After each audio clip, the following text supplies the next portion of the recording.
All right, so it's finally here. Solo Leveling Ragnarok has been released. We received the first 13 chapters. Yeah, because there's not a 14th chapter yet. Impressions. First impressions so far. If you are a fan of the original Solo Leveling manhwa, you are going to absolutely fucking enjoy this. Across the board, 100%. It is more solo leveling content. Kind of like when they gave us the side story that introduced Sun Jin-woo's son, and we were super dumb hyped for that. Just, getting anything extra after the years in which we had basically received nothing and there was silence and we were waiting for the anime. If you're waiting for season 2 of the anime to essentially drop, this is a great placeholder. The story so far is extremely interesting because, of course, it's essentially a reset. And when I say reset, it's not exactly in that sense where the whole time travel shenanigans essentially occurs. Basically, we're following his son's story as his son is introduced to a more updated version of the leveling system that he essentially created to help guide his son in basically understanding and using the power. Now, I know a lot of people ask, well, where's the main character? We love Sung Jin Woo. Where's our drip god? He's off fighting like greater gods. My man is currently boxing completely above his weight class, and there is essentially a stalemate. There is a basically an interdimensional multiversal war that his character is just off fighting. And one of the premises from the original series was the coming of the monarchs is what essentially spawned the portals on Earth. The decision by the monarchs to basically invade Earth and make Earth their battleground.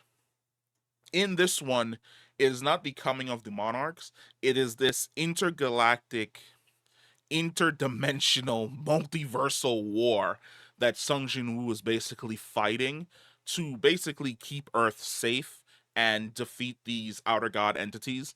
This war that he's essentially fighting is saturating his universe with mana.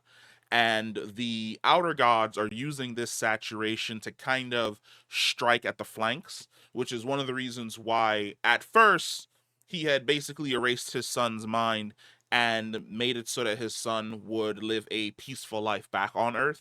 But once he realized that they were basically nipping at his heels from this flank, he sent Baru, which I fucking love Baru. Baru is my favorite character that they've added. My man showed up as an absolute fucking menace when he was first introduced in the main manhwa, and he instantly became everybody's favorite shadow soldier, and he is back once again. But of course, there's there's a reason as to why his son must still level and Baru can't basically do all of the hard work.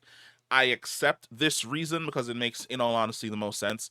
And it also allows for a more interesting journey for his son to basically go on his own that is similar to the path that his father essentially walked, which his father wanted him to know what it essentially felt like to be weak and then make a decision when you're weak to try and help somebody else, even though you might not be able to essentially escape and survive that situation. So I love that he basically set it up so his son would follow in his footsteps and also left a few things here or there to help his son in the development. Now, while that's going on, there are a bunch of other things that are essentially happening off on the side involving a bunch of characters that should be there but are not there because they've been kidnapped, or we're not exactly sure yet. It's going to be one of the mysteries that his son is essentially going to be looking into as the manga progresses. I'm 100% here for it. So far I'm absolutely loving the story. It's different. We're going to be doing a weekly review every single week that it basically pops up.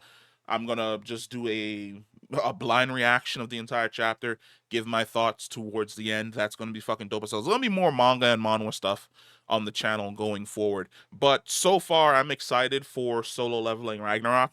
Like I said, if you're a fan of solo leveling, you're going to fucking enjoy this. If you didn't like solo leveling in the past because you weren't somebody who enjoys not isekais, but it's kind of like an isekai since he basically gets a redo and a power scaling system that you would find in an isekai. Then you're definitely not going to like this. You're not going to enjoy this one at all, or maybe not. Maybe the story is different enough that it'll probably pull you in and it'll keep your interest. But we're basically going to see. But like I said, so far I think Soul Leveling Ragnarok is pretty good. And if you are essentially sitting around waiting for season 2 of the anime to drop, it's a great filler. It's a great something that you can sit down and enjoy for like 10, 15 minutes when you go through the chapter, or hell, if you decide to binge the entire thing from chapter 1 all the way to chapter 13, you can 100% enjoy it from beginning to end with little issue in any way, shape, or form. But yeah, let me know if you're a fan of solo leveling, or if you've watched the anime, or if you're interested in basically picking this up, or if you've never gotten into solo leveling, the original series, but you've heard about Ragnarok, or maybe you've heard about rumors of solo leveling. Comment down below. Let me know what you think about it, if you're going to check it out, or if you've just always been a fan, and I will catch you in the next one. Peace.